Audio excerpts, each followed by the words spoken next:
Paz do Senhor, alunos. Espero que vocês tenham digerido bem a aula da semana passada, ou seja, tenham se adaptado aí. Eu acredito que sim, porque saímos de uma aula de geografia bíblica e entramos na aula de história de Israel. São temas bem próximos, são parentes muito íntimos. Então eu acredito que você está aí lembrando a geografia, encaixando com a história de Israel e complementando uma coisa e a outra. Na aula passada, nós falamos sobre Abraão, fomos buscar a raiz da história de Israel desde Abraão na Mesopotâmia, trazendo aí toda a estrutura de Abraão, até o momento em que ele se fixa na terra de Canaã, na terra da promessa, na região de Hebrom e depois em Gerar, onde nasce Isaac. Tá? Então, a divisão da aula ela ficou dessa forma para você entender primeiro a realidade de Abraão, e na aula de hoje eu quero trazer vocês para o mundo dos patriarcas, tá? Na aula de hoje nós vamos trazê-los para o mundo dos patriarcas. O que acontece? Na aula passada eu disse para vocês que nós dividiríamos em nossa matéria em tópicos. Veríamos o período dos patriarcas, veríamos o período do cativeiro egípcio e o êxodo, o período da nacionalidade, a conquista da terra, o período dos juízes, a monarquia, período intertestamentário e período de Israel no Novo Testamento. E aí dentro da monarquia vamos ver também os cativeiros que se deram dentro desse período de monarquia. Então esses são os nossos 7 pontos. Lhes disse que essas 3 primeiras aulas são fundamentais porque nós estamos falando da base. Nós estamos demorando um pouco mais no mundo dos patriarcas, demorando um pouco mais para chegar no êxodo, porque aí está a nossa base para entender principalmente questões de fé, de pensamento da nação de Israel, como a coisa aconteceu, como os personagens se tornaram importantes. Então, por isso que eu comecei falando de Abraão e hoje estou trazendo vocês para o mundo dos patriarcas. A partir da aula que vem, essa revisão já não vai mais acontecer, tá bom? É só para que vocês possam se situar, estarem situados. O mundo dos patriarcas, ele vai ser muito semelhante ao mundo da geografia do Antigo Testamento, que nós vimos na disciplina passada, tá? Não vai mudar em nada, basicamente, daquilo que nós vimos como o começo da geografia bíblica. Eu tenho a região da Mesopotâmia, eu tenho a região da Palestina e eu tenho o Egito, basicamente, como sendo o mundo conhecido no período dos patriarcas. Então esse é o mundo dos patriarcas. Abraão nasce aqui, se desloca para Harã com seu pai, e depois vem para a região de Canaã, onde ele está fixado. Mas vamos entender qual era a realidade desse mundo, porque hoje, basicamente, quando nós falamos em Canaã, nós temos uma perspectiva diferente, né? Existe até aquela musiquinha, caminhando vou para Canaã. Então, a nossa perspectiva é que sempre foi Canaã o ambiente da promessa, o ambiente, a terra prometida, o lugar que emana leite e mel, o lugar da presença de Deus, e não é bem assim.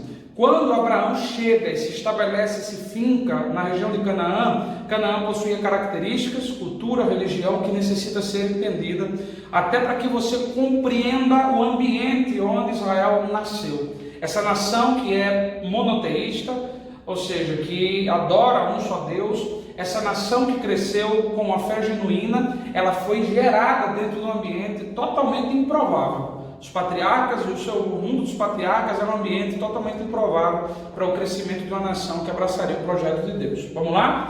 Então, o que era Canaã nos dias dos patriarcas? Primeiro, conforme o mapa que você já conhece, uma região compreendida entre Gaza, ao sul, até Ramá, ao norte. Estou falando de expressões atuais. Tá? Originalmente terra dada aos descendentes de Canaã. Nós vimos na tabela das nações, em Gênesis capítulo 10, na aula de geografia bíblica. Se você não lembra, volta lá, volta no PDF e vê o mapinha, e você vai ver que os descendentes de Cã, eles preencheram essa parte da Palestina originalmente, mas aí foi originalmente, porque com o passar do tempo havia muita guerras por território. Então, um território às vezes estava sob dominação camítica, outro momento dominação semítica, depois voltava para a dominação camítica.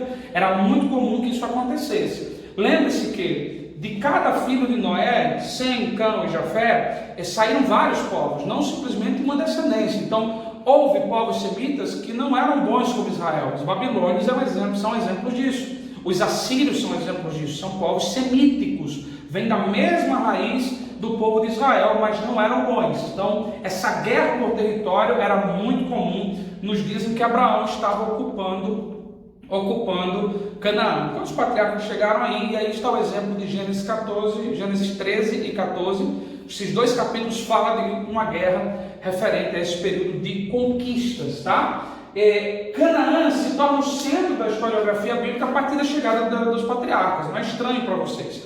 No momento que Abraão se desloca de Ur e chega a Canaã, o centro da história bíblica vai ficar, né, nessa região até o livro de Atos dos Apóstolos, capítulo 1, ou melhor, capítulo 15, Concílio de Jerusalém, e depois, a partir do capítulo seguinte, a expansão do Evangelho para o mundo gentílico vai deixar a Palestina de lado. Então, eu estou falando aí de mais ou menos 2030 anos em que essa região, ela é a região de evidência dentro da história bíblica, e isso começa com a chegada dos patriarcas, tá? Só para você se situar um pouquinho, aqui é o mapa atual, aqui está Gaza, tá? Os limites de Gaza até as fronteiras com a Síria.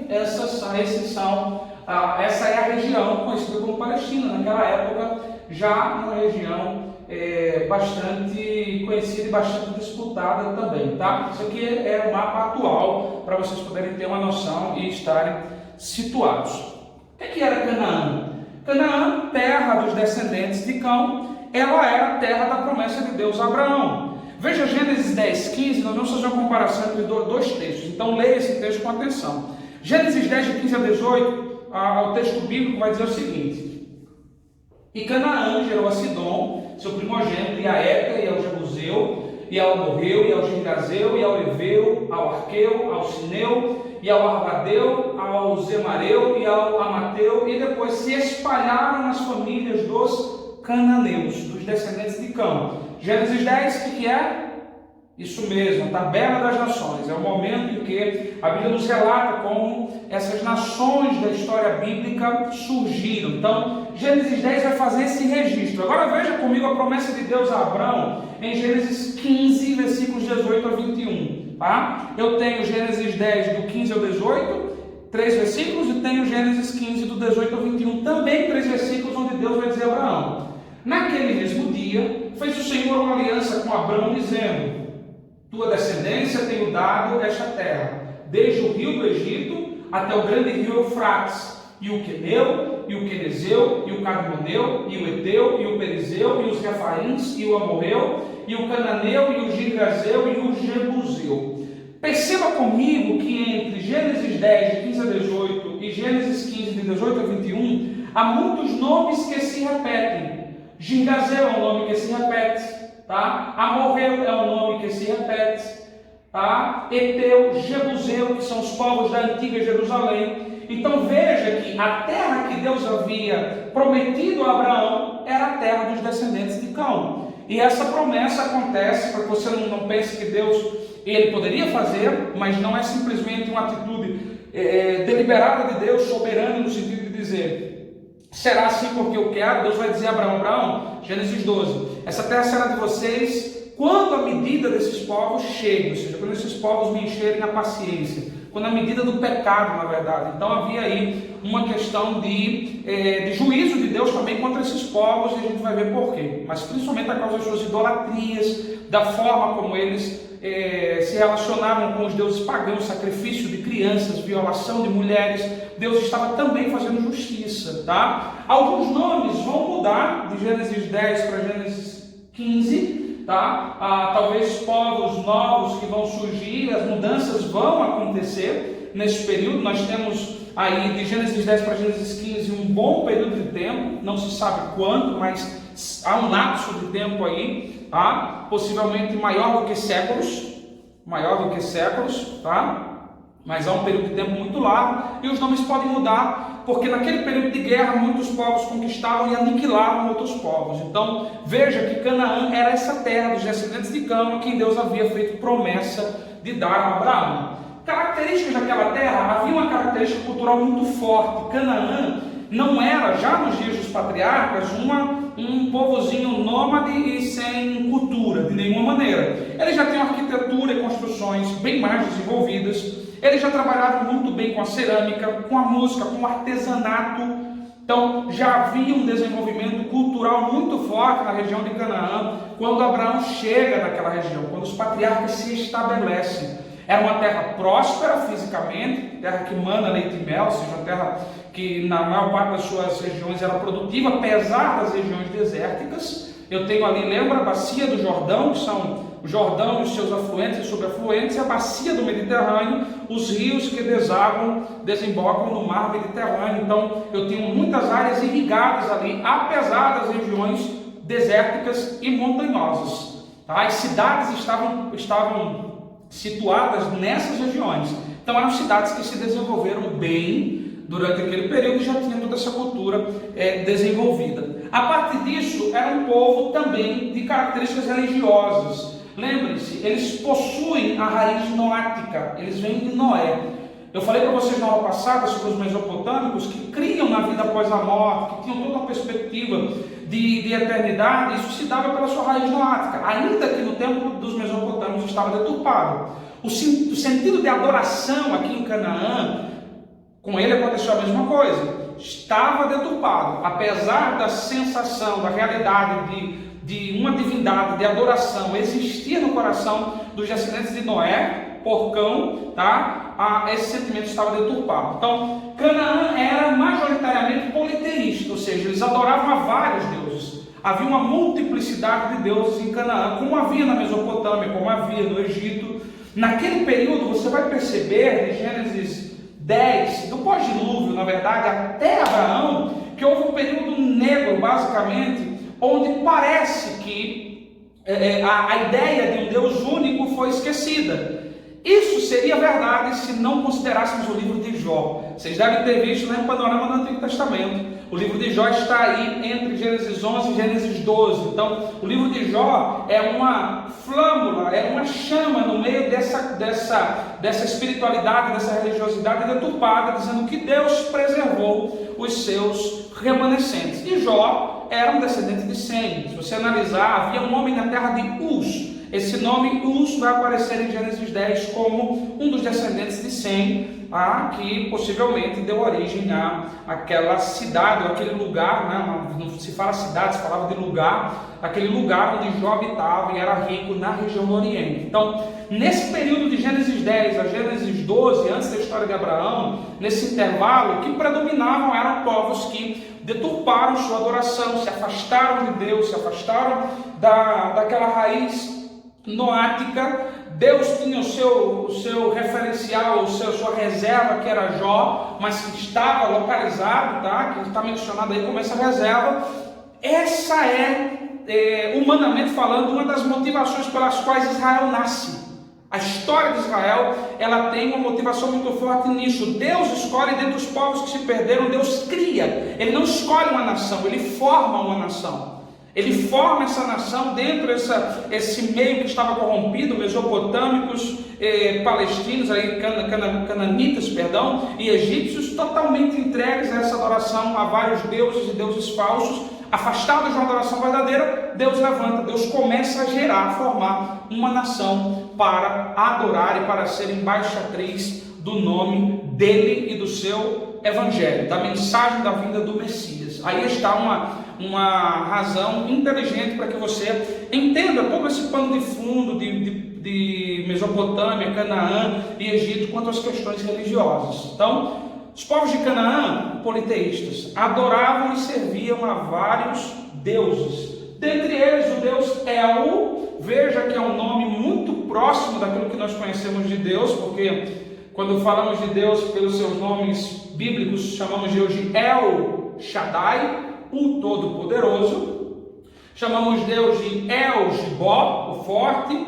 El Elyon, o Deus Altíssimo. Então, existe aí toda essa questão de língua, de idioma. El não era Deus, não era o Deus verdadeiro. El era para eles uma retratação de um Deus conselheiro dos demais deuses, como se fosse uma figura patriarcal. Veja que isso reflete uma certa noção de que eles tinham ideia de um Deus maior, de um Deus que era conselheiro. El era o Deus criador para eles, aquele que criou todas as coisas e que dava conselhos aos demais deuses. Então, eles tinham essa noção de uma divindade superior, de uma figura mais elevada a quem eles deveriam servir. Eles deturparam isso e criaram a imagem e a escultura do deus El, que é essa foto que está aí para vocês. Além do deus El, como eram politeístas, adoravam também o famoso Baal. Essa figura nós conhecemos muito, principalmente quando chegarmos aí ao período da monarquia, período da divisão do reino, principalmente, tá? Lembra do período da divisão do reino? Estudamos geografia, o cisma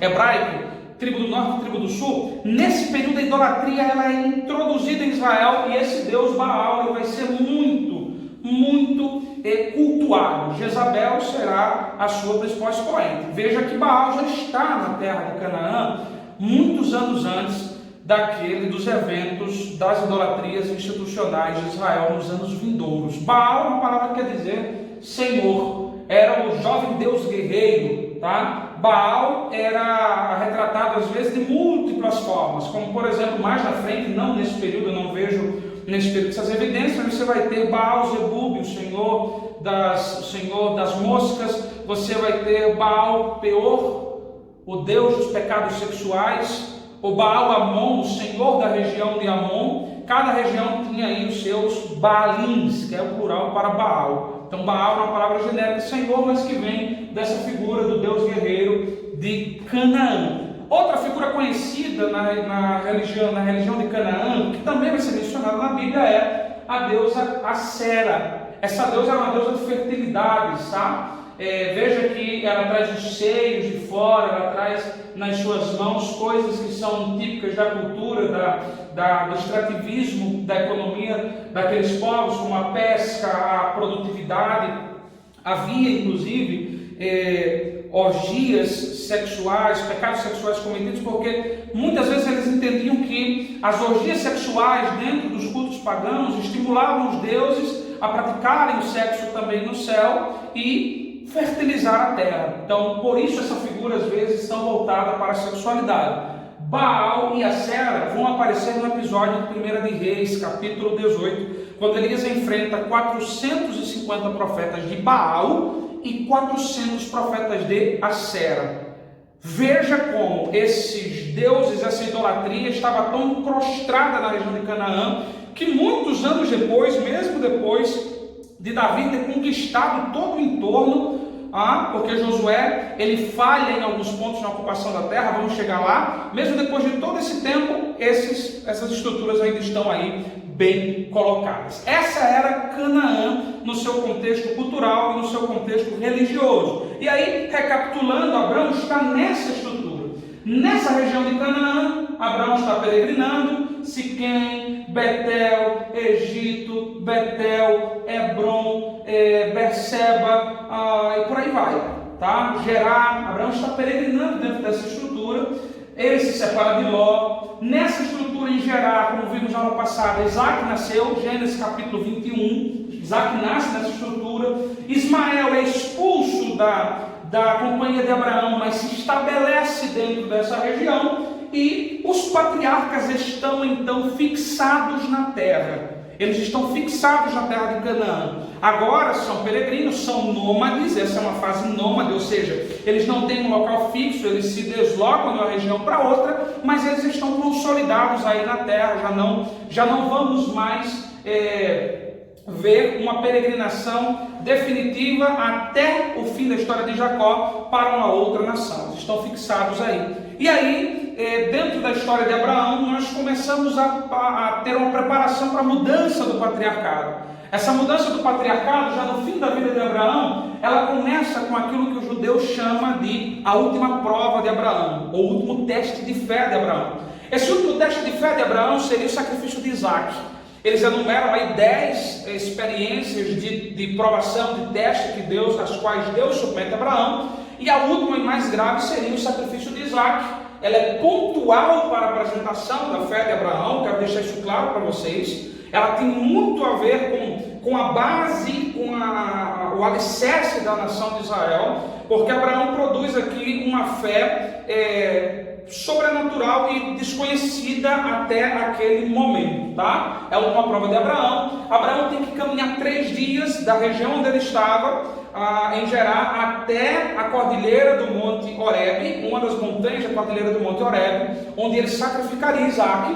O sacrifício é interrompido por Deus, mas aí nesse ponto, eu quero que você anote isso, aí é onde a fé de Abraão se torna proeminente. Por quê? Porque ele chega a uma conclusão, o escritor de Hebreus vai nos dizer isso. Ele crê que Deus é poderoso para dos mortos sacrificar Isaac. Dos mortos devolver Isaac, ressuscitar Isaac.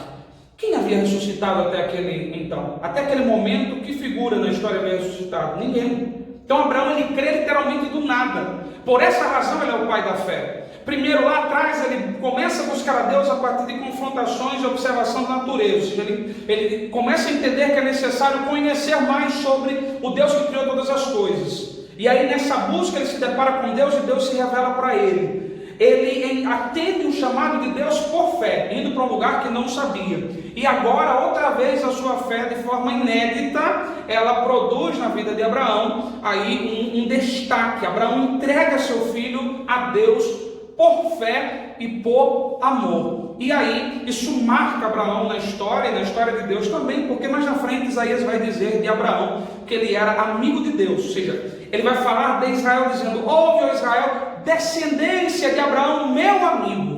Então Deus classifica Abraão como amigo, porque na história só 2 homens, ou só 2 figuras entregaram seus filhos por amor. A primeira foi Deus, que desde a eternidade entregou Jesus, e entregou e foi até o fim do sacrifício. A segunda foi Abraão, que por amor a Deus entregou seu filho. Então, essa amizade entre Deus e Abraão é muito significativa. A grande diferença é que Deus entregou seu filho por quem não merecia, e Abraão estava entregando seu filho a quem era digno de receber. Então, isso é o que torna o sacrifício de Abraão bem inferior ao que Deus realizou para alcançar as nossas vidas. Mas, nesse episódio, há uma produção de fé, uma revelação de fé. Ainda que, conforme alguns rabinos, aquilo tenha refletido negativamente em Sara. Existe uma dúvida muito grande no meio rabínico. Rabinos são judeus, estudiosos da história, da Torá, da lei, tá? Há muitos rabinos que dizem que Sara, ao saber que Abraão sacrificaria Isaac, ela vai embora de onde eles moravam, e ela morre longe de Abraão, e morre de tristeza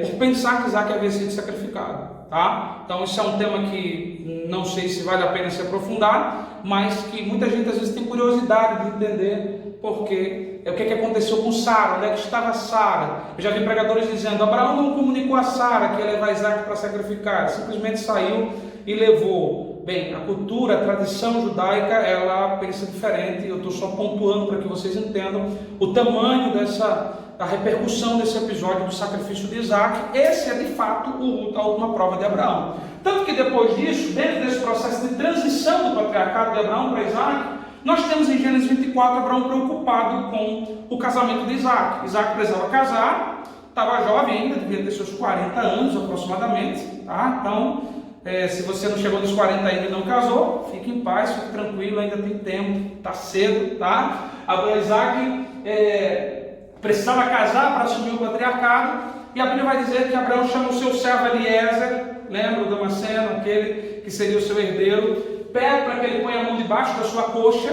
tá? Essa era uma mão próxima à região genital de Abraão, literalmente, porque era um pacto dele com Abraão e com a descendência de Abraão, e faz com que ele jure de que vai buscar uma mulher para Isaac que não seja dos povos camíticos, que não seja cananeia, que vai buscar aí uma mulher na região de Padã Arã, dentre a família de Abraão, tá? Dentro do meio da família de Abraão, das origens de Abraão. Isaac faz uma viagem a Padã Arã, ou melhor, Eleazar faz uma viagem a Padã Arã e encontra a família de Rebeca. Você conhece a história. Encontra a família de Rebeca, encontra a Rebeca no poço, vai até a família. A Rebeca era neta de Naor, que era irmão de Abraão, e faz a proposta aí para que ela seja dada em casamento. A viagem de Eliezer, ela vai sair daqui da região de Berseba e vai viajar até Padã Arã. É uma viagem enorme, mais ou menos 770, 800 quilômetros de viagem, para buscar uma esposa para Isaac. tá? É uma viagem que vai levar dias, mas é feita justamente para que não haja casamentos estranhos, que não haja mistura aí entre o povo de Abraão e os povos camíticos. Rebeca aceita o convite, Rebeca faz uma viagem de volta, ela vai vir de Padã Arã para encontrar com Isaac, tá? Sai de Padã Arã e o destino é o deserto do Neguev, porque Isaac estava com Abraão, habitando perto daquele poço Beer-lahai-roi, o poço de Agar, o poço do vivente que vê. Ou seja, havia um poço, eles estavam produzindo ali, estavam distantes, e Rebeca vem para ser a esposa de Isaac. É o mesmo percurso, ela sai de Padã Arã e vai fazer essa viagem até Beer-lahai-roi. Veja que ele está mais distante um pouco, já região desértica, verificando, olhando já para o Egito. Então, aqui estava Abraão, nessa região de Berseba, deserto do Negev, já pertinho do deserto do Egito. Veja que Abraão cumpre a ordem de Deus, ele caminha a terra na sua extensão e na sua largura. Rebeca se encontra com Isaac nesse lugar, e aí eles vão então se casar. No momento que Isaac casa, ele está pronto para assumir o patriarcado. Então o que Abraão vai fazer? Abraão vai preparar o caminho para isso. Você sabe, melhor que eu, que Abraão teve outra esposa quando Sara morreu. Quando Sara morreu, ele se casou com Quetura. Ele tomou Quetura por sua esposa e teve com Quetura filhos. E esses filhos eram também descendentes de Abraão, tá? Quem era Quetura? Quetura, a tradição judaica às vezes tenta dizer que Quetura era Agar, que havia passado por um período de purificação e havia voltado aí purificada como um incenso. Por isso o nome Quetura, Ketorete, que quer dizer incenso, como se ela tivesse... Ou seja, às vezes a tradição tentando evitar essa ideia de que Abraão teve outra esposa, assim como às vezes vão dizer que a Cushita, esposa de Moisés, era Zípora, era sua mesma esposa. Então precisamos ter cuidado quando vamos ler aí o conteúdo extra-bíblico, tá? A Bíblia vai nos dizer que Sara já estava morta, Agar já estava longe, ele se casa com Quetura e tem filhos com Quetura. Os filhos são esses: Irã, Joksam, Medam, Midian, Gisbaque e Suá, que vão dar origem aí a outros povos que vão cruzar a história dos descendentes de Abraão através de Isaac. Então, ele tem mais filhos e ele precisa resolver o problema. Tecnicamente, se a coisa seguisse normal, Isaac receberia o patriarcado e, uma vez que recebesse o patriarcado, seria senhor de todos os seus irmãos. Mas Abraão está focado em uma palavra de Deus que dizia que a sua descendência viria de Isaac, ou seja, a Sara, Isaac, e a partir de Isaac a coisa se cumpriria. Ele não estava interessado e não era interessante a promessa, não fazia parte em manter esses filhos reunidos. O que é que ele faz? Gênesis capítulo 25, versículos de 6 a 7, a Bíblia vai dizer qual foi a estratégia. Porém, Abraão deu tudo o que tinha Isaac. Ele transfere o patriarcado, a herança, ele transfere a sua riqueza. Mas aos filhos das concubinas que Abraão tinha, deu Abraão presentes e, vivendo ele ainda, despediu-os do seu filho Isaac, enviando-os ao Oriente para a terra oriental. Ou seja, ele transfere tudo para Isaac, isso era inquestionável. Isso era algo questionável, tá? Cuidado quando você for pregar, interpretar a Bíblia, sobre aquela ideia de que o primogênito recebia a porção dobrada. Não, nesse período aqui não. A porção dobrada para o primogênito é só no período da lei, quando a lei o estabelece, tá? Nesse período aqui o primogênito recebia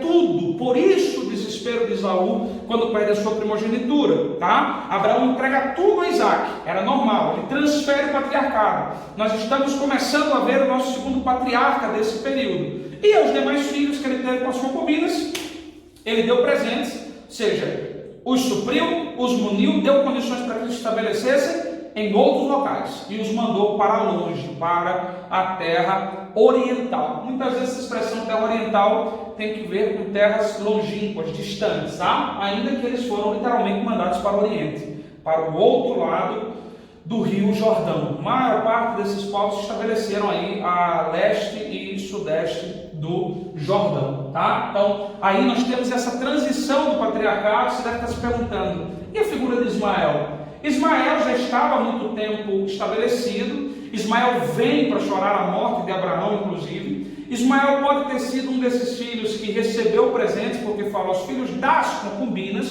pode estar se referindo no plural a Agar e a Quetura, tá? Então Ismael pode ser um desses filhos que recebeu o presente, mas ele já estava estabelecido. E a Bíblia vai dizer que de Ismael vieram 12 príncipes que deram origem às 12 tribos árabes. São esses: Nabaiote, Kedar, Abdiel, Mibsam, Mismá, Dumá, Massá, Hadad, veja que o PT já está aí faz muito tempo, tá? Getu, Temã, Getu, Nafis e Kedmá. Esses são os príncipes que vieram a partir de Ismael, e eles ocuparam, se estabeleceram desde Sur até Avilá, ou seja, da Ásia até a região da África. Eles foram aí, esses príncipes, se espalhando, estabelecendo suas tendas, e isso foi gerando uma mistura de povos, foi gerando aí uma miscelânea que nos torna muitas vezes, nos faz muitas vezes ter dificuldades em entender quem é quem, qual a origem, qual a raiz de quem, entende? Por isso que precisamos ter bastante cuidado. Os nomes mudam, as regiões mudam também. Os africanos que eram descendentes de Cão agora recebem na África um descendente semita de Abraão, que vai se estabelecer aí também, tá? Essa pode ser uma justificativa pela qual esses povos possuem culturas muito próximas, inclusive em relação à religião, ainda que Maomé e o islamismo tenham vindo muitos séculos depois, mas possui todo um sentido essa raiz. Então aí está Ismael. Uma vez que o patriarcado está transferido, o que acontece? Isaac se estabelece ali naquela região com a morte de Abraão, tá? Com a morte de Abraão, Isaac se estabelece naquela região, e Isaac ele vai ter uma história muito curta no livro do Gênesis, curta, importante, mas que é basicamente uma réplica da história de Abraão. Sua esposa era estéril, e ele vai gerar filhos a partir também de uma promessa de Deus, principalmente a Rebeca. Aí está Esaú e Jacó. Só para que você entenda, existem pesquisadores bíblicos que falam que nós tivemos aí por um período de pelo menos 15 anos, Abraão, Isaac e Jacó vivendo juntos, tá? Seria como se Isaac tivesse tido seus filhos ainda quando Abraão estava vivo, e Abraão viu os seus netos, teria visto os filhos dos seus filhos, e aí se cumpriria a palavra, mais literalmente a palavra de Hebreus, de que Abraão, Isaac e Jacó habitou em tendas, eram co-herdeiros, coexistiram no mesmo momento e habitaram em tendas, tá? Então há uma possibilidade, há uma probabilidade que isso tenha acontecido. Isaac, ele vai se estabelecer, ele vai viver uma réplica da história do seu pai, ele vai voltar da região de Belai-Roi, na região mais desértica, para a região de Gerar. Lembra Gerar? O lugar onde ele nasceu, o lugar onde Deus renovou Sara para ter o filho, o lugar da terra de Abimeleque, onde Abraão se estabeleceu por um tempo. Ele vai voltar para lá. E ele vai cometer o mesmo erro que Abraão comete. Ele vai mentir sobre Rebeca, vai dizer que Rebeca é sua irmã, tá? Dessa vez ninguém quer casar com Rebeca, mas depois de algum tempo, Abimeleque percebe Isaac tratando Rebeca como esposa. Então vai lá e vai dizer: poxa, cara, por que você mentiu para mim acerca da sua esposa? Tá? Há uma dúvida acerca se esse Abimeleque é o mesmo Abimeleque dos dias de Abraão, ou se era um filho que herdou dele o mesmo nome. Tá? Abimeleque pai nos dias de Abraão, Abimeleque filho nos dias de Isaac. Há determinado grau de dúvida, tá? Mas Abimeleque vai repreendê-lo. Nesse lugar, em Gerar, a Bíblia vai dizer que Isaac vai prosperar mais do que todos em tempo de forte crise. E nesse tempo de forte crise, ele vai reabrir os poços do seu pai que foram entulhados. E nessa reabertura dos poços, os seus vizinhos vão entender que ele está buscando se estabelecer com poder, porque quem possuía água em região deserta possuía riqueza e, consequentemente, possuía poder. Muita gente vai entender, vai fazer a leitura de que ele quer se estabelecer com poder, e nesse estabelecimento com poder, a intenção de Isaac seria conquistar a região. Nesse meio tempo, o que vai acontecer? Vão entulhar os poços. A história dos poços de Isaac, né? Sitna, Ezeg e por último Reobote, quando eles desistem de pelejar contra Isaac, e aí Isaac vai abrir Reobote e por fim vai abrir o poço de Berseba, o poço do juramento, que vai dar origem à cidade de Berseba. Nesse momento, Abimeleque faz um pacto com Isaac. Então Isaac está pacificamente estabelecido na terra. E no momento que ele se estabelece na terra, o que acontece? Deus vem a Isaac e refaz e reforça a promessa feita a Abraão. Deus vai dizer a Isaac, quando ele levanta aquele altar, o seguinte: E apareceu o Senhor naquela mesma noite e disse a Isaque: eu sou o Deus de Abraão, teu pai. Não temas, porque eu sou contigo, e abençoar-te-ei, e multiplicarei a tua descendência por amor de Abraão, meu servo. Então ele ficou ali no altar, invocou o nome do Senhor, e armou ali a sua tenda, e os servos de Isaque cavaram ali um poço. Então, Isaque agora está outra vez estabelecido em determinada região. Veja que nesse período nômade, Abraão se desloca, se estabelece, se desloca, se estabelece. Isaque a mesma coisa, vem de um ponto para outro, vai se estabelecendo e se movimentando. Isaque está estabelecido naquela região e, conforme eu disse anteriormente para vocês, de Isaque vem 2 filhos, Esaú e Jacó. 2 filhos que estavam dentro da previsão de Deus. Deus disse a Rebeca: Rebeca, no teu ventre existem 2 nações que estão brigando dentro do seu ventre, mas tem uma coisa: a nação maior vai servir ao menor. Na verdade, não maior em volume, a mais velha, que deveria ter a primazia, vai servir à nação menor. E aí nós temos o ingresso da história de Esaú na história. O ingresso da história de Esaú na Bíblia, perdão. E é importante entendermos aqui pelo menos 3 coisas sobre a história de Esaú. Ele é conhecido como Edom, porque possivelmente era ruivo, vermelho. Ele dá origem aos povos edomitas, que estão aí a sudeste do Mar Morto, tá? Povos edonitas. E aí, quando você ouve falar sobre hedonismo, essa filosofia do prazer, de que eu devo fazer tudo que me causa prazer, o hedonismo vem dos edonitas, que vem de Edom, que são descendentes de Esaú. É isso mesmo, ele tinha um descompromisso completo com a história dos seus ancestrais, com a história de Abraão, com a história de Isaque e com as promessas que Deus havia feito aos seus ancestrais. Ele vivia literalmente na busca do prazer. Só para que vocês tenham uma ideia, um dos seus descendentes mais conhecidos é Herodes, a família de Herodes, que era Idumeus. A Idumeia também é uma região de descendentes de Esaú, que mais na frente vai se cruzar. Tá? Assim como Esaú queria matar Jacó, depois de ter roubado a primogenitura dele, Herodes quis matar a Jesus depois de ouvir que ele havia nascido rei. Herodes se sentiu usurpado. A grande diferença é que Jacó de fato usurpou, ainda que Deus lhe havia prometido, Jesus não. Ele já nasceu constituído. Então veja que a história ela vai se repetir pelos seus descendentes mais na frente. É importante entendermos isso em Esaú. Para entender, por exemplo, a profecia do livro do profeta Obadias, eu preciso entender Esaú. Porque o livro de Obadias é um juízo, um oráculo contra a cidade de Edom, uma cidade fortalecida, contra os descendentes de Esaú, que no período da desgraça de Israel se aproveitaram, agrediram os israelitas no período do cativeiro. Obadias é um livro pequenininho, recomendo a leitura.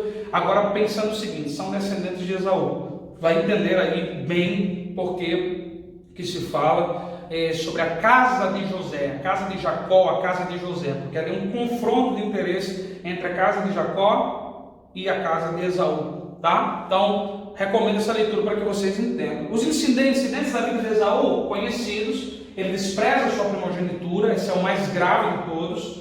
Ele se casa com 2 mulheres camíticas, cananeias, tá? Ele se casa com essas cananitas para desgosto do seu pai. Veja que ele sabia que seu pai havia casado com Rebeca, porque Abraão mandou buscar Rebeca a 800 quilômetros dentro do miolo do seu povo, da raiz do seu povo. Mas Esaú não, despreocupado com isso, ele se casa com mulheres cananitas, Judite e Basemate.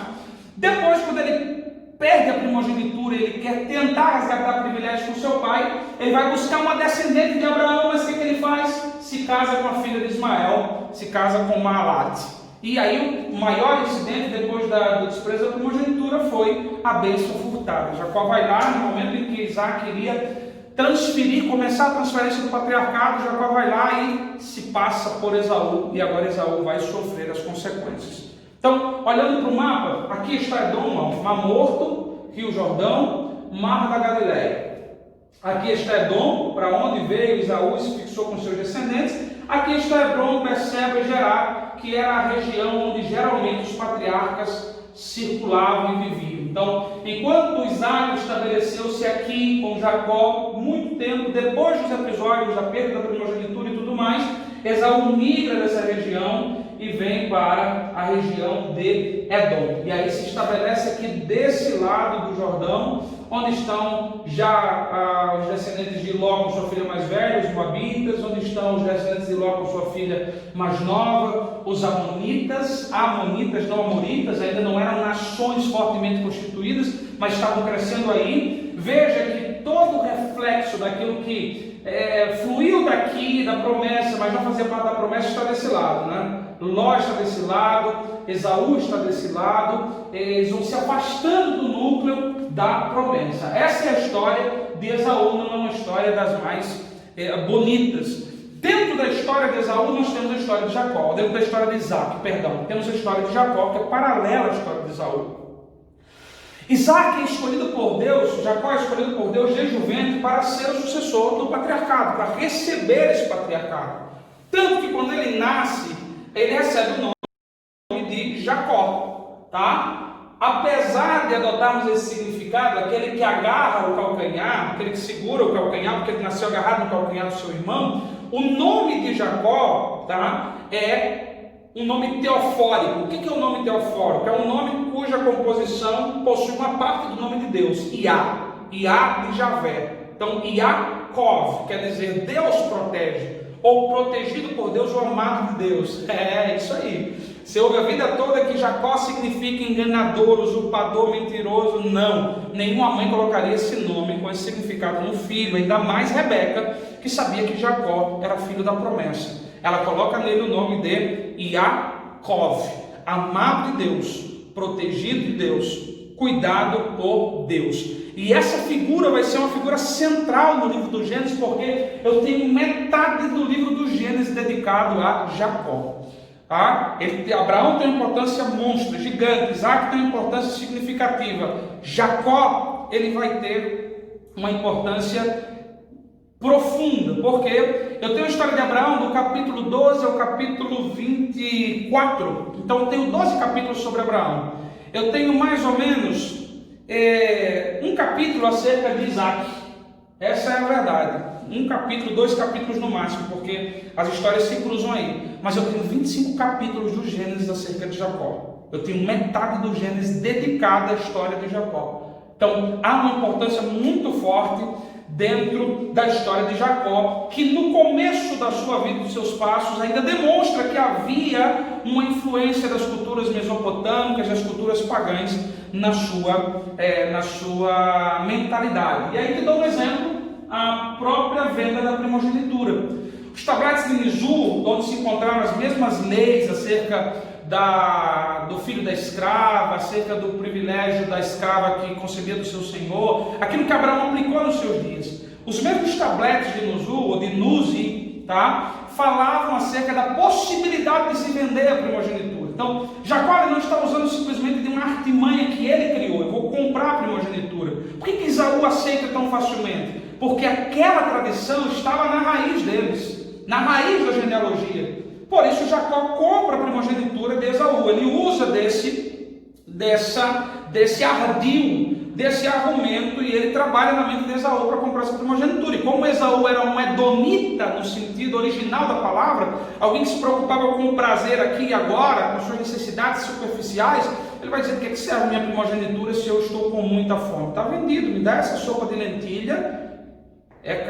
Sopa de lentilha naquela época, sem sal, sem uma carninha, sem nem imagina o sabor que tinha. Me dá essa sopa de lentilha que eu te darei a minha primogenitura, tá? Então é influência das raízes mesopotâmicas, mas que revela também essas trapaças de Jacó, a razão pela qual ele ganha esse epíteto, esse título de enganador, de usurpador. Ele é um patriarca importantíssimo, mas Deus vai moldando o caráter de Jacó. Tá? A sua primeira trapaça é a compra da primogenitura. Ele compra a primogenitura do seu irmão. Isso é gravíssimo, tá? Porque ele não dependia daquela primogenitura para que a promessa de Deus se cumprisse na vida dele. E a segunda trapaça, mais consequente, é o fruto da bênção, o engano do seu pai Isaac. Ele é engoldado pela sua mãe. Com a sua mãe eles organizam aí toda uma estrutura para enganar Isaac, e enganam literalmente. Essas são as trapaças de Jacó. Então, consequentemente, Isaac, ao invés de abençoar Esaú, ele vai abençoar Jacó. E isso gerou um preço muito caro para Jacó. Gerou minimamente aí 20 anos longe da terra da promessa, porque ele precisou fugir. 20 anos que Deus o leva para longe, para a região de Padã Arã, para moldar o caráter dele, tá? E aí essa fuga ela tem um significado muito forte, porque ela também vai marcar a história de Israel e a história dos patriarcas. Ele foge sem nada. Ele foge levando sua comida e ele deixa tudo aquilo que seria dele pela promessa de Deus, ele deixa lá. Isaac fica vivo. Isaac só vai morrer quando Jacó retorna da fuga, 20 anos depois, basicamente. Mas ele tem que fugir. Ele foge orientado por Rebeca para livrar Jacó da morte. Ele vai fugir para se livrar da morte, porque Esaú queria matá-lo. Tá? Ele foge porque Rebeca queria afastá-lo de um casamento com uma cananita. Então ele foge, ele não pode se casar com alguém que está dentro do seu acampamento aí. Então ele foge para que não se case com uma cananita. Há esse esforço para que ele vá para Padã Arã, assim como Abraão buscou uma esposa para Isaac, e agora Jacó buscaria uma esposa para si mesmo. Rebeca encomenda essa viagem, também com esse propósito, e ele vai para Padã Arã. E o que me chama a atenção, está aqui em vermelho para vocês, é que Padã Arã é basicamente o começo da história de Abraão. É o lugar onde Deus chamou Abraão, dizendo: a partir de agora você é meu e você vai cumprir o meu propósito. Então Jacó volta para a raiz, ele volta para o cenário onde tudo começou. E aí o mais interessante é que, ainda que Isaac estivesse programado para abençoar Esaú e tivesse sido enganado por Jacó, ele tinha de alguma forma consciência. Nessa construção do patriarcado com base na promessa de Deus, ele entendia que a sua descendência era muito mais do que uma família que se estabeleceria, ou um nome que seria levado. Ele tinha consciência de que tudo aquilo fazia parte de um projeto de Deus.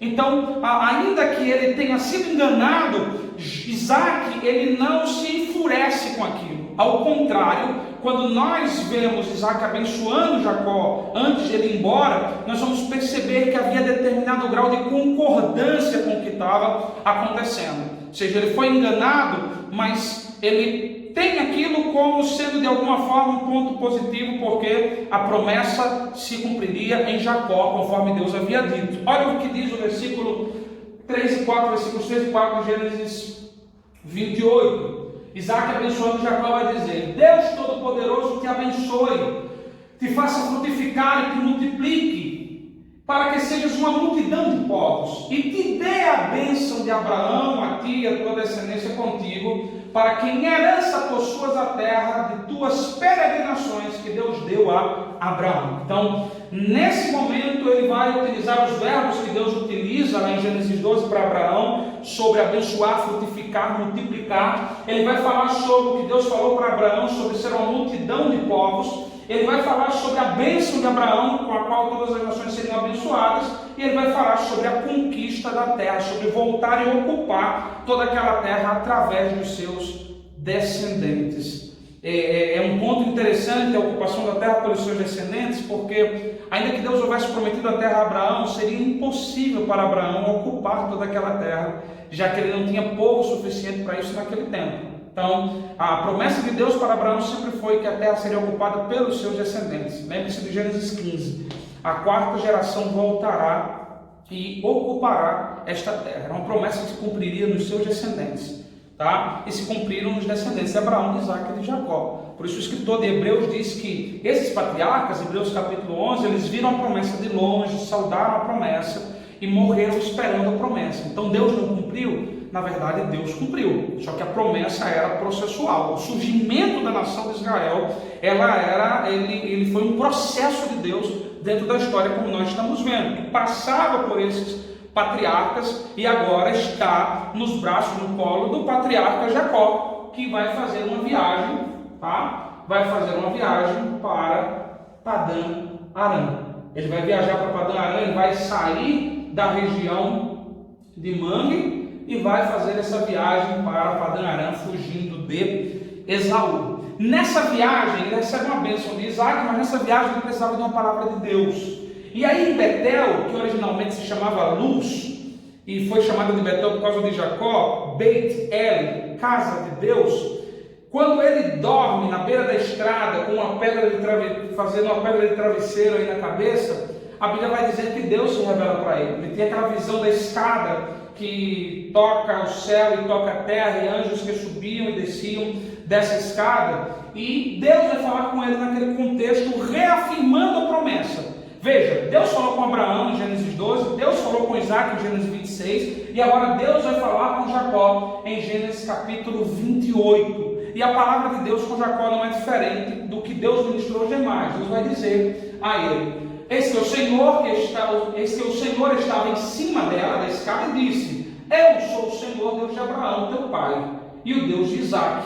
Esta terra em que estás deitado, darei a ti e a tua descendência, e a tua descendência será como o pó da terra. Ou seja, a promessa abraâmica que agora Deus está fazendo com Jacó: darei a terra à tua descendência será como o pó da terra, e estender-se ao ocidente, ao oriente, ao norte e ao sul. Lembra de geografia bíblica? Essa promessa se cumpre na ocupação da terra, essa promessa se cumpre nos dias davídicos. Israel perde essa promessa mais na frente. Então, vamos fazendo as associações do cumprimento das promessas.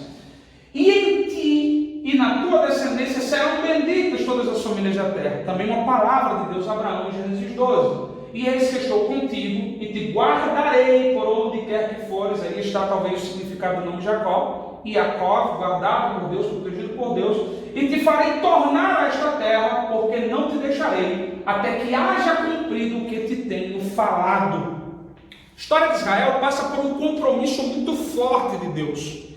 Deus está comprometido em levantar essa nação. E ainda que Jacó esteja temeroso, dizendo: eu vou para Padã Arã, o que é que vai acontecer? O que será? Eu estou indo para 800 quilômetros de distância do lugar da promessa, do lugar que Deus prometeu a Abraão. Eu estou deixando meu pai já em vias de morrer, meu irmão está lá. Se o meu pai morrer, ele vai assumir o patriarcado, ele vai cuidar de tudo. Eu estou saindo sem nada na mão. Então, possivelmente havia muitas dúvidas, tá, no coração de Jacó, que talvez ouviu da mãe dizer: você é o filho da promessa. Cadê essa promessa? Então Deus agora se revela e mostra que estava muito além de Jacó. A história de Israel é uma história do comprometimento de Deus em levantar uma nação que fosse embaixatriz do seu nome, um povo que fosse arauto, embaixador, mensageiro, representante de Deus, plataforma para lançamento do Messias às nações. Era um comprometimento de Deus. Quando olhamos para a história dos patriarcas, e aí está o ponto em olhar para os patriarcas, mas não simplesmente individualmente, Abraão, Isaac e Jacó, olhar para eles considerando-os como parte inicial do projeto de Deus para a nação de Israel, é entender o comprometimento de Deus com a história da nossa salvação, com o surgimento de uma nação que seria ferramenta para que a salvação se espalhasse a todos os povos. A história de Israel passa por essa perspectiva, passa por essa linha de pensamento. Então você precisa ir considerando e juntando essas pecinhas. Aí em Betel, então, ele recebe a mesma promessa que Abraão, ele se comporta como Abraão. Ele pega uma pedra, ele faz um altar e faz um voto com Deus. Ele assume o compromisso com Deus, dizendo: e esta pedra que eu tenho posto por coluna será a casa de Deus, e tudo quanto me deres, certamente te darei o dízimo. Dízimo, tá? Não vou entrar na questão doutrinária, mas dízimo não é uma questão da lei mosaica. Muita gente está dizendo: dízimo é questão da lei, não é obrigatório nos dias de hoje. Na verdade, o dízimo nunca foi uma obrigação legal, a não ser para Israel no período da sua lei civil. O dízimo era um ato de fé, uma obrigação moral, que nasceu em Abraão. Quando Deus lhe deu vitória, ele conquistou os despojos, a Bíblia diz que ele tira 10%. Quando você analisa esses 10% no original, possivelmente a Bíblia está dizendo que ele tirou o melhor, as primícias do que estava ali, 10% dos despojos, e ele entrega em forma de dízimo a Melquisedeque, como se estivesse entregando a Deus. Como se estivesse entregando a Deus. Então o dízimo nasce no berço da nossa fé. Nós temos a mesma fé que Abraão. A fé de Abraão no seu início contempla o dízimo. Contempla honrar a Deus com 10% da sua renda, daquilo que Deus lhe deu. Jacó faz a mesma coisa. Ele entende que deve devolver a Deus 10% como forma visível, palpável de agradecimento. Não que Deus necessitasse, mas nós necessitamos dessa demonstração de fé diante de Deus. Por isso o dízimo é atitude de fé. Dízimo é atitude de fé. Está lá em Abraão, está aqui em Jacó, e é um compromisso moral que assumimos com o Deus que está compromissado em nos abençoar. Jacó entende isso e ele segue sua viagem para Padã Arã. E nessa viagem para Padã Arã, nós vamos ter algumas informações necessárias. Padã Aram ficava aproximadamente 750 quilômetros da região de Berseba. Naquela época, a Assíria era um povo pequeno, ainda insignificante, mas já estava crescendo. Alguns diziam que a Padã Aram era a região da Assíria, tá? Ainda não muito bem confirmado, mas estava muito próximo a Aram e a Síria, tá? E estava na região da Mesopotâmia, região próspera, onde os descendentes de Terá, pai de Abraão, estavam estabelecidos. A família de Abraão estava por lá estabelecida, tá? Era um ambiente corrompido, um ambiente idólatra, e veja que Deus pega um homem de caráter complicado, que era Jacó, e leva para dentro de um ambiente corrompido e formata o caráter de Jacó dentro desse ambiente. O Jacó que sai de Hebron para Padã Aram é um. O que volta de Padã Aram para Hebron é outro completamente diferente. Moldado e trabalhado por Deus e mudado por Deus. Logo na chegada ele se apaixona por Raquel. Gênesis 29:11 vai dizer que ele vai tirar a pedra do poço para que Raquel pudesse dar água para as ovelhas. E aí ele dá um beijo em Raquel, levanta sua voz e chora. Acho que o beijo não foi tão bom assim, né? Ele beijou e chorou. E na verdade era um beijo de saudação, tá? Não vai pensar que foi aquela coisa de novela, amor à primeira vista e... Não, era um beijo de saudação, e talvez ele chora porque havia chegado ao seu destino e agora estava em segurança na casa dos seus parentes. Eu sempre faço essa piada sem graça de que o beijo não era bom e por isso ele chorou, tá? Mas esquece aí, deleta da sua cabeça. Você não sair pregando aí, Jacó beijou Raquel, mas o beijo não era bom porque ele chorou. Esquece isso. Era um beijo de saudação, ele chegou em Padã Aram e ali Deus começaria com ele um processo muito forte em Padã Aram. Ele vai trabalhar um mês pela estadia, por um mês ele vai trabalhar só para ser habitado. Veja que são seus parentes, mas ele não recebe nada de graça. Eu não sei o que estava na cabeça dele, talvez chegar, ser recebido e tal, não acontece. Ele vai trabalhar para se manter ali. Depois ele quer casar com Raquel, trabalha 7 anos para casar com ela. No dia do casamento, ele toma um toco. O que é que acontece? Casamento pela cultura, se bebia durante todo o dia, festa quando tudo estava escuro, se jogava o noivo na tenda, depois se jogava a noiva e aí a noite de núpcias. Resultado é que quando Jacó acorda pela manhã e olha para o seu lado, não estava Raquel, estava Lia ou Léia, a filha mais velha de Labão. Lia, ele vai dizer que era de olhos fracos, alguns interpretam que ela tinha algum problema de saúde nos olhos, outros que os olhos dela eram feios. Na verdade, me parece que Lia, pela narrativa bíblica, não era uma mulher tão bonita, diferente de Raquel, que conforme a tradição era formosa de porte e de semblante, ou seja, tinha um rosto e corpo bonito. Então, Jacó se apaixonou por Raquel, era um amor verdadeiro, tá? Não pense que era só por estética, ele se apaixona por ela, ele quer casar com ela, mas ele toma esse toco. E aí de manhã ele vai na Labão, o que você fez comigo, cara? Você me enganou, eu pensava que era Raquel e era Lia. Eu acho que quase que Deus falou no ouvido dele dizendo, Isaac pensava que era Esaú e era você. Então Deus começa a permitir que se passe na vida de Jacó situações que vão moldar o seu caráter, até porque, como eu disse, metade do livro do Gênesis é dedicado a esse patriarca. Dele vai vir o nome da nação de Israel. Deus precisava trabalhar esse caboclo de forma que ele chegasse ao ponto de ser essa ferramenta de Deus. Então, Labão, muito simples, ela era virgem até a noite, ainda se eu recebo de volta, está tudo feito, tem que entregar outra, tá? Só que aí a coisa já não funcionava assim, ele teve que trabalhar mais 7 anos, ele leva o tempo de núpcias, casa com Raquel, mas Raquel só será plenamente sua depois de 7 anos de trabalho. Resultado? 14 anos de trabalho, ele tem que se esforçar. Aquilo que aquela ideia de ganhar as coisas fácil, como vender a primogenitura, comprar a primogenitura de um faminto com um prato de sopa, ou enganar um pai cego, ganhar as coisas fáceis, agora em Padã Aram muda. Ele tem que trabalhar, ele vai aprender o valor de trabalhar, de buscar, de se esforçar, de crescer, porque Deus estava moldando o seu caráter para ser ele a base. Ele geraria 12 tribos, que seria a base da nação de Israel. Então a história de Israel não podia ter na sua base um homem com o caráter de Jacó. Por isso Deus o vai transformar. E aí, nesse tempo, a Bíblia vai dizer que quase todos os filhos de Jacó vão nascer aí em Harã. Quase todos os filhos de Jacó nascem em Harã, à exceção de Benjamim, que nasce no meio da estrada, por isso seu nome seria Benoni, filho da morte, e aí Jacó disse, não, filho da morte é um nome muito pesado, vou colocar Benjamim, filho da terra. E ele prospera, ele cresce. Esse crescimento, essa prosperidade gera problemas com seu pai, com seu sogro Labão, até que chega o momento de voltar para casa. E essa volta para casa, ela vai ser um marco para uma explosão no cumprimento da promessa de Deus quanto a gerar, criar, formar uma nação, tá? E esse será o tema da nossa próxima aula. Espero que você tenha aprendido e se tiver dúvidas eu estou conectado com vocês. Deus abençoe.